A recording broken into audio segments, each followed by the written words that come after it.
What it do, Dream Team? Welcome back to the channel. Here we are with how the Netherlands helped America gain independence and how it cost them. Very excited to jump into this video, but before we do that, if you guys happen to enjoy the video, please don't forget to subscribe to the channel and give the video a like. How'd y'all help America? As English explorer Captain John Smith once wrote, "Geography without history seemeth a carcass without motion." But before I get into the story I'm about to tell, if you are new to the channel, welcome. On this channel, I talk about a variety of geography-related topics on whatever I'm interested in at the moment. Love that. I have quite a few history videos planned for this summer, such as What's Left of the Dutch in New York City, a lot of old map videos, and a few on America's attempts at exterminating their wildlife. So if these are topics that interest you as well, hit the subscribe button, and hit the bell if you want to get notifications on new uploads. Now let's go ahead and get started. If you know more than a little about the American Revolution, you know that France played an important role in America's victory for independence by providing money, men, and material. But there is another lesser-known contributor to the United States victory, the Netherlands. Its official name at the time was the Republic of the Seven United Netherlands, also commonly known as the Dutch Republic. This is the predecessor state of modern-day Netherlands, though at the time this also included parts of modern-day Belgium. Now, the Netherlands wasn't officially an ally of the United States, nor did they support the United States with soldiers, both of which probably contributes to why they are often forgotten. Great Britain actually saw the Netherlands as an ally of theirs at the beginning of the Revolution, but the Netherlands officially declared themselves neutral in the war. What the Netherlands was more interested in than a U.S. victory was making money, and they weren't too concerned with who they were. That's most countries. That's most countries. At the end of the day, what you're gonna want at the end of the day is to make money. What's gonna be your interest at the end of the day is to make money. Don't get me wrong. There are some countries. Well, if you don't have a vested interest, if you don't have a dog in the fight, then you stay neutral. It's not my war to fight, but I'll profit from that. Britain thought Netherlands was their ally. They thought they'd be on their side, but Netherlands was like, nah, we just gonna be neutral. We'll make money off the both of you. Making the money from. But by the end of the war, the United States and the Dutch Republic would have a common enemy. This is how the Dutch would support the war effort: trade. Before I go further, let me first provide some context. At the time of the American Revolution, though slowly declining in power by the 18th century, the Netherlands was a global leader in trade, controlling territories across the globe and a worldwide network of seafaring trade routes. Historians and economists debate on what exactly drove this small nation of only about 16,000 square miles or 42,000 square kilometers to become such a power. But historically, the Netherlands have accepted a high number of immigrants, which often brought with them skills and capital that could be reinvested. There you go. The country's inhabitants have also historically had a hard work ethic that emphasizes efficiency, which many historians say is rooted in its Calvinist past. But its rise to becoming a great seafaring nation is also rooted in the Netherlands' physical geography. This is a coastal country, lies extremely low in elevation, and is essentially one giant river delta, which has made it prone to flooding. I actually made a whole video on how the Dutch have adapted to its geography. If you want to check that out, I've left a link in the comments below. Water and the terrain shaped by it is why the country rides bikes, grows tulips, and has hundreds of windmills.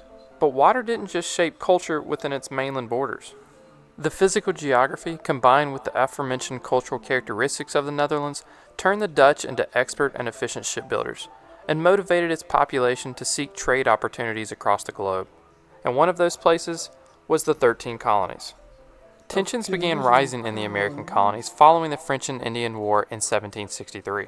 The British launched a series of acts that raised taxes on the colonists in order to pay for the war, because the British felt that the colonists caused the war, so they should provide payment for the protection that Great Britain had provided. The colonists weren't happy about it. Protests erupted, and in 1770, British soldiers opened fire on a mob of angry colonists, killing at least 5 men and wounding several more, in what is known as the Boston Massacre. Wow. Then in December of 1773, a band of Bostonians, dressed as Mohawk Indians, in protest on the taxation, boarded British ships and dumped 342 chests of tea into Boston Harbor. The event is known as the Boston Tea Party. The British Parliament responded with what the colonists referred to as the Intolerable Acts. This brought Massachusetts under full control of the British government, and allowed Oh, British loyalists in the colony to be tried in Great Britain. George oh Washington called this the Lord. Murder Act because he God dang. So of course nobody wants to pay higher taxes at a certain point. You just you get fed up and you're gonna revolt because you probably already didn't have enough to begin with, but now they're taxing you more. So no, you're gonna be upset. Britain shot those people. People of Boston retaliated. Okay, we'll throw all this crappy tea that you taxing us for into the ocean. Okay, uh, Britain said you want to do that. Okay, well now y'all are under the custody of Britain. You feel me? We're in control here. And George Washington said, that ain't gonna fly. in the colony to be tried in Great Britain. George Washington called this the Murder Act because he said it allowed British officials to harass colonists and then flee to Great Britain to escape justice. The act also allowed British soldiers to be housed wherever necessary, including private homes, Oh though some wow. historians say the act only meant unoccupied buildings. Great Britain had attempted to isolate extremists in Massachusetts with these acts, but it backfired, and other colonies pledged to support Massachusetts if there was an attack by the British. The colonists prepared for war. The British, for obvious reasons, refused to sell arms and ammunition to the American colonists, and they banned other countries from doing so as well. In Oh wow. 1774, Britain declared the export of war materials to the colonies to be illegal, and therefore subject to search and seizure. Dang. And this is where the Dutch entered the picture, because the Dutch didn't care. Dutch merchants continued to trade wherever and whenever possible. The British Lieutenant Governor of New York warned London in November of 1774 that contraband between this place and Holland prevails to an enormous degree. Actions must be taken against the smugglers, but it would not be easy. The vessels from Holland or St. Eustatia do not come into this port, but in the numerous bays and creeks that our coasts and rivers furnish, on which the contraband is sent up through small boats. The British were furious that the Dutch continued to ignore the ban.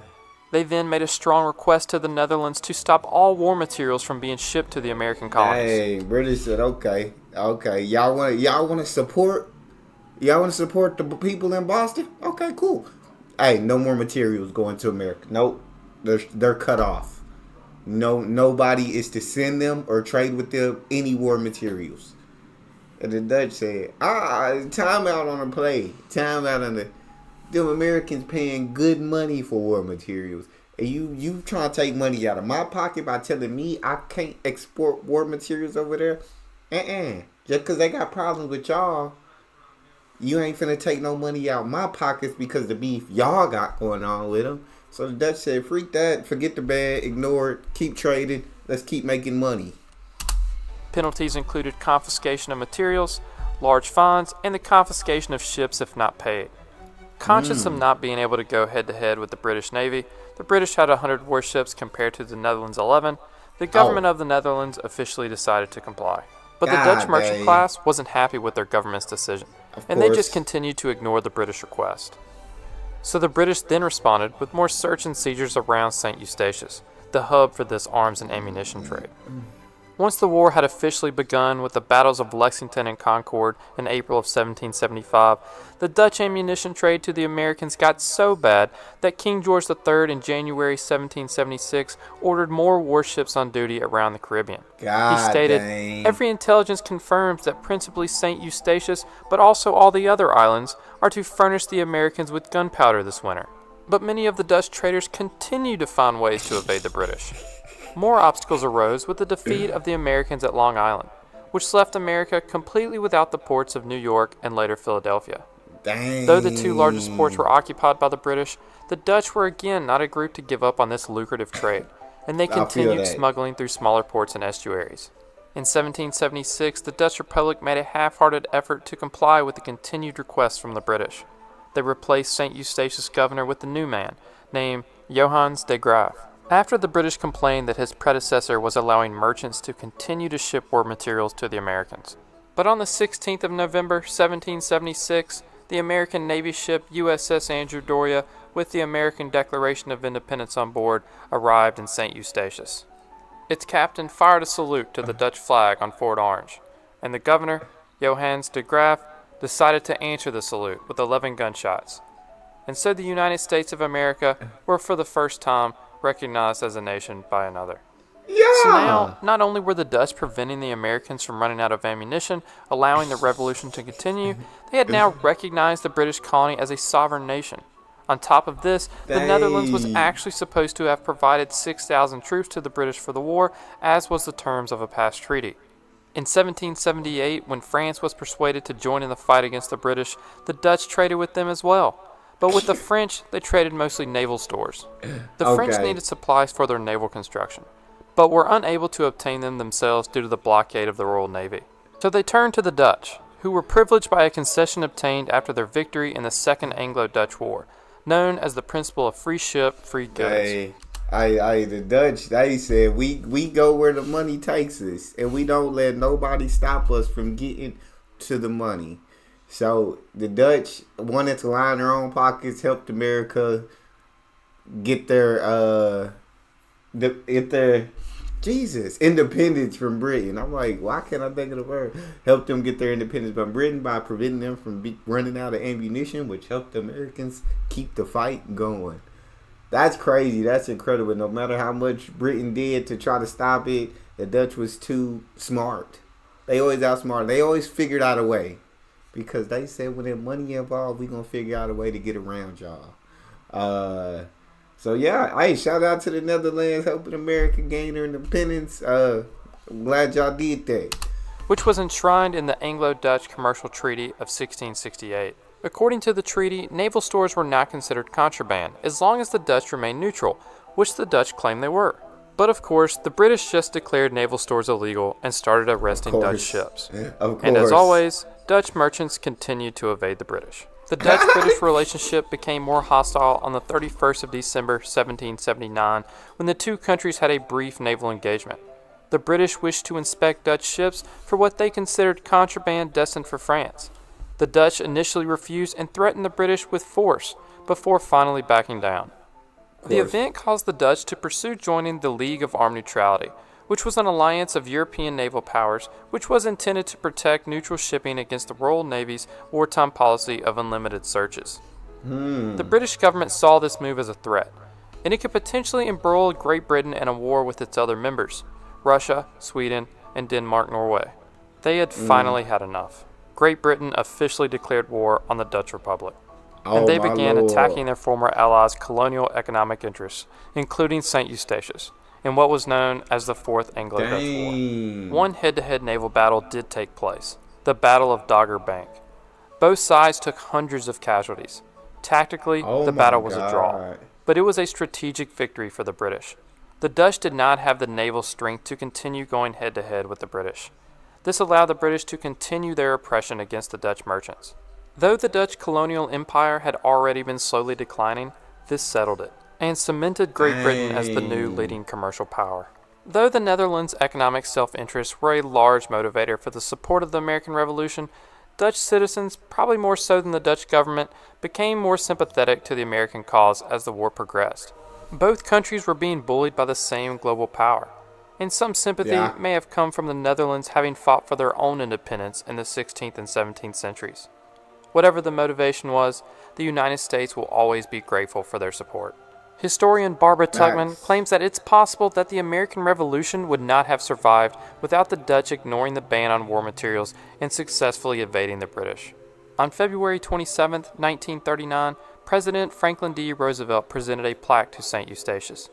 Mounted on the flagpole inside Fort Orange, it reads, "In commemoration of the salute to the flag of the United States, fired in this fort on 16 November 1776, by order of Johannes de Graaf, Governor of St. Eustatius, in reply to a national gun salute fired by the U.S. brig of war Andrew Doria. Here the sovereignty of the United States was first formally acknowledged to a national vessel by a foreign official." Love that. If you enjoyed this video, please hit the like button and subscribe for more geography videos. Thank you for watching. Shout out to the Netherlands. Y'all really did y'all thing when y'all stepped up. Well, really, it was a lot of economic self-interest, but a lot of y'all felt some sympathy because y'all was being bullied by the same superpower. And y'all really helped America gain their independence. So, appreciate it. that's all we have for this video. If you guys enjoyed that, make sure you check out this one next. Also, subscribe to the channel, hit that like button. It's your boy D Neal, out.